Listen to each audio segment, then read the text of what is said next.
Hello and welcome back to the Lowdown. This week's special guests are Loz and Matt from While She Sleeps. Have it, Northern style.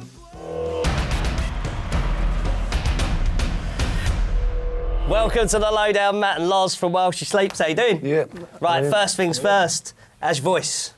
All right. Yeah. has it been mental? Like we spoke to Matt Tuck when they did Scuzz Meets. Yeah. And like he nearly died.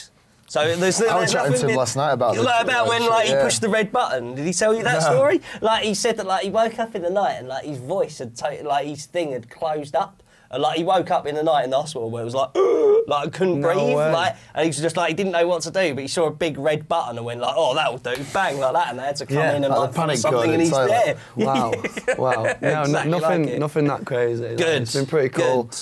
I feel like I'm on the mend and I should be back to strength pretty soon. Has it affected your in terms of your vocals and that? Because the only two things that I can think of off the top of my head were Matt and Shadows from Sevenfold, who just can't scream anymore. Yeah, so. I think it's just one of those things. Like we were talking the other day, and it's like if you drive a car every single day, eventually it needs some servicing. Do you know what I mean?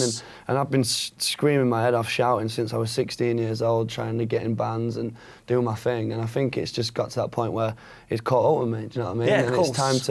it's time to work on my technique or whatever. And I needed the op done, but I feel like when we come back, which is going to be Download, and after that, I think we're going to be strong, and I think we're going to be more knowledge. It's kind of nice, a bit rested, and we'll be ready to smash it again. The break, we sort of got put in a weird position when we first sort of found out about it. We had too long, really, of last year. We were walking off stage, spitting blood and shit, and we were just Jesus. Every show, he'd just play, and he'd just be screaming, and just go.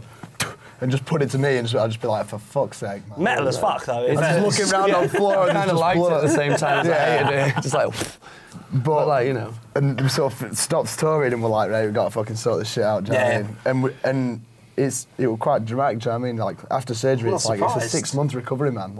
So we were just like, all right, we've got to just put the fucking brakes on and chill this out for a bit. I don't know why we keep using car references. Was it it's not Top Gear, fuck's sake. Was it a scary 5 minutes when you had to go and see doctors and that? It was it got to the point where in my mind I kind of knew I wasn't on strength, do you know what I mean? And I was kind of getting through shows, and I was still obviously enjoying it and loving it, but still coming off and having that little thing in the back of my mind of being at some point I'm going to have to rectify this issue. Yeah, it fucks your confidence as well, and it just, you can't just relax and get on with it as I want to, do you know what I mean? It was kind of always, while you're playing, and it's after a couple of songs you're spitting blood, it's just a bit here we go, do you know what I mean? Yeah. But that's what's kind of nice about coming back, I think, and just being knowing there's not a direct problem immediately. Do you know what I mean?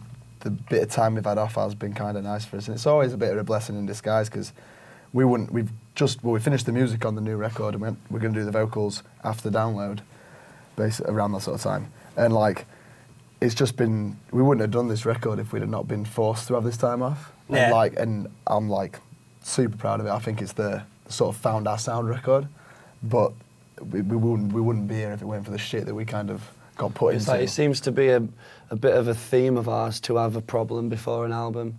Before before The North Stands for Nothing came out, I was rushed into hospital with pneumonia and missed a tour. From the studio. Jeez, I never knew that. Yeah, we cancelled our first tour after we recorded that record because we fucking were in the barn. But I think somehow that gives us the time to make albums how we want them, do you know what I mean? Yeah. Which is always kind of a blessing. You get to sit on it a little bit more and figure out, what you want to do, and then it's always the industry kind of rushing you and making you put stuff out, and it's kind of with these problems, the blessing in disguise comes from when it's right for the band, it's right for the band. You're surrounded by people rushing you sometimes, man, and health is one of the things that if it comes in, you have to just be all right, well, no one can do shit, you can't get angry at anything, it's just we just got to do what you need to do to get it fixed.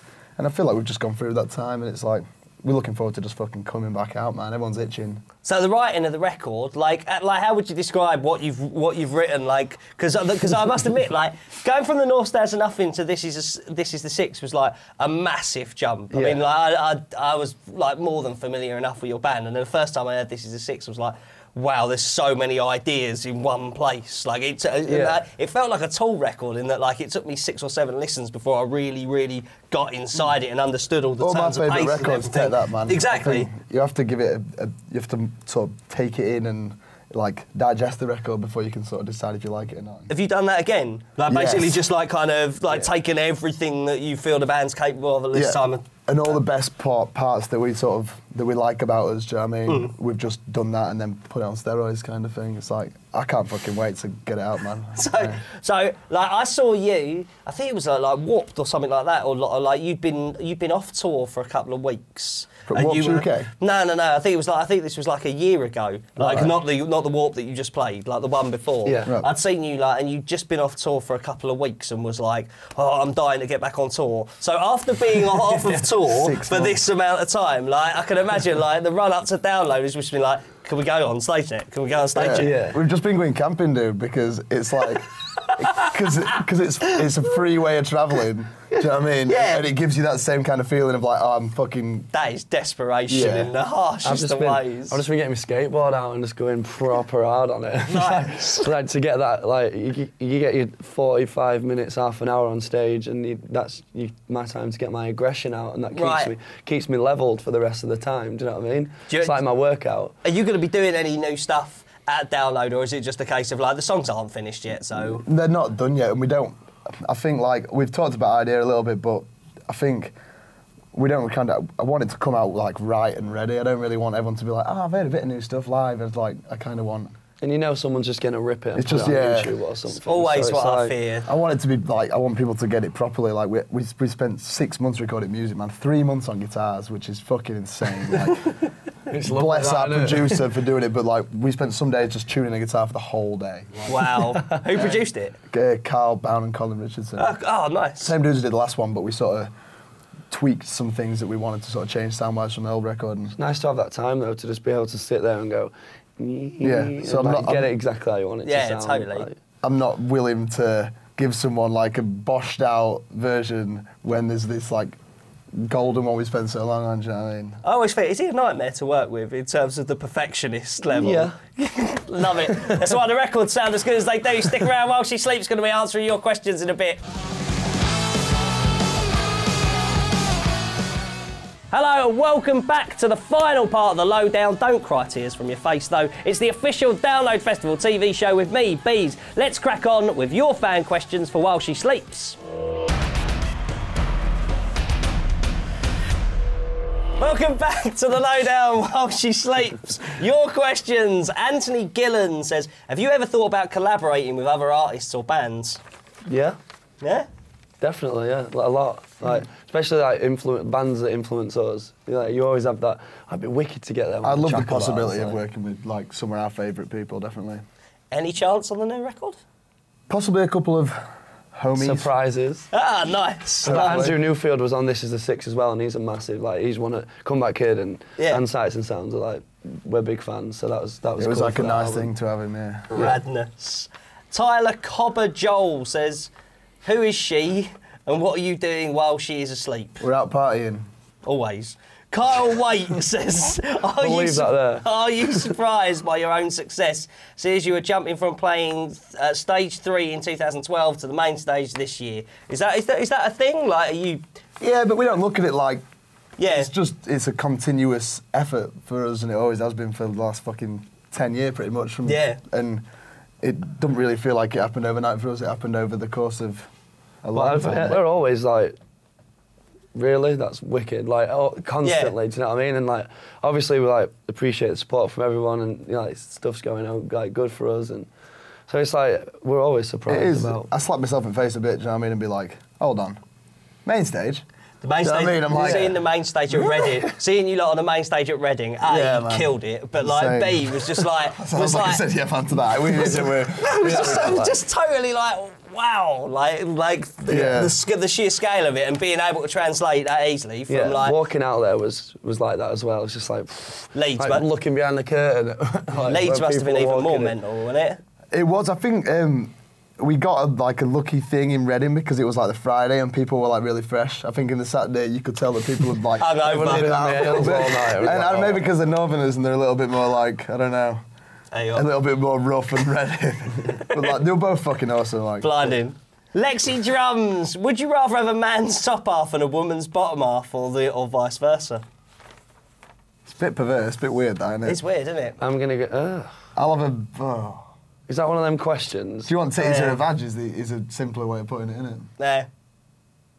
I'm gonna go woman's bottom half and your man's top half. I don't know why. I think the same, but I didn't want to say it. I don't know why I'm going for that, but I'm gonna. Josh Hunt 121. Oh, who was your favourite gladiator in the 90s? Hunter. I know Wolf. Wolf, man. Always. Wolf. Bad motherfucker, wasn't he? Hunter was like a boy band dude, wasn't he? What am I on about? I quite like Shadow because you're gonna have to bleep this. I quite like Shadow because you could definitely see in his eyes how much drugs he did. Lewis P84 says. Any other British bands in your scene you reckon we should check out? Malevolence. Yeah, absolutely. They were just in here, weren't they? Yeah, absolutely. Yeah, they're awesome. It was the best metal record of last year. Man. Around the world, not just in Britain, for my money, best metal record of last year. Undeniable riff. Yeah, crunch. So much old school influence. Sheffield lads as well. Yeah, man. Chef boys. Something in the water. Ellie Judge says, have you got any hidden talents? I'm quite good at sewing. Really? That's the least metal thing ever. 3 series of the Lowdown, the least metal thing. Just came to mind. I made a really good cushion when I was a kid. He's a punk though, isn't he? He's got to be good at sewing. I don't know, you ain't styling that one. I think you have. How big's your cross-stitch game? I have my own range of stitches. They're like just totally just a freehand stitch. Oh, mate. That's gonna be on fucking telly.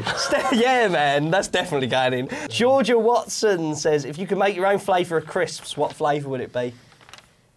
Yorkshire pudding. Just picking the most northern thing I can. Hovis. Tea flavour. Yorkshire tea flavour. Dipping them in your tea. It tastes even more like tea. Coal flavour. Coal flavour. Emily O'Donnell High flavour. on Twitter says, which fictional character do you wish was real? I'm not into fictional shit. At Nah. all. Not You don't really. like films or anything? Oh yeah, Weird. I guess so. But I just never got into like. I'd always prefer like a documentary or a true story. There's definitely going to be one though, isn't there? Yeah. I'd like to have Darth Vader in my crew. Street Sharks or Street Sharks. So someone got asked a question yesterday, Teenage Mutant Ninja Turtles or Street Sharks, actually. Street Sharks. I'd be Benjamin Button just to see what it's like to start old and end up young. That's fair, good call. That'd be weird, though, wouldn't it? That'd be very nice, One though. minute it's tea favourite crisps, the next minute it's like on a different plane altogether. Do you believe in ghosts? Asks PLK Silhouette. I've got a perfect answer for this. My answer for this is no, but I always get spooked still. Yeah. Yeah, you're gone when you're out. But there's still something like, I still believe there's something out there, but I don't really believe in ghosts as such, no. I don't. Every time I start freaking out, I just like slap myself mentally and just be like, oh, you're running upstairs and you're like, ooh. Yeah. Like, and then I'm just like, what call it? You just did What used to call it? Black Death. The Black Death, like, it You know, comes behind you, doesn't it? And It's you're that like, thing, "Ugh." that thing, and I've got to this thing now where I'm just like, what are you playing at? What are you getting afraid of here? Do you know what I mean? It's like, I walk through woods and shit at night, and I always try and just be like, there's no one here. Do you know what I mean? But everyone's like, because they watch some horror films, they're like, Jason Voorhees ain't coming to Sheffield, is he? There's a Let's be programme honest. on telly called Stranded. Have you seen it? Nah. They basically take like a group of people who are like mixed about the whole thing, like non-believers, people who believe, people who are just skeptics. Yeah. Or skeptical, and they take them out and they leave them in places that are like well-known places for like people have seen stuff, or they've got photos where stuff's appeared and people hear noise and stuff, and they leave them there for like 5 solid days and nights with camcorder and everything. Right, check that out. And even just watching that makes you feel like On there could be edge. something there. Do you know what I mean? Yeah, that's fair why. enough. That's why. Better than Derek, that fucking Accord. Derek Accord. What a cunt. He ain't seen shit. What a cunt. Schmalaway, last question. If you had a warning label, what would yours say? a warning label. Too hot to handle, too cold to hold. So you're so ghetto. I just like that phrase. You're so ghetto. Hitting the main stage of this year's Download Festival while she sleeps, returning this summer. Come and check us out. Yeah, why not? Something to do, innit?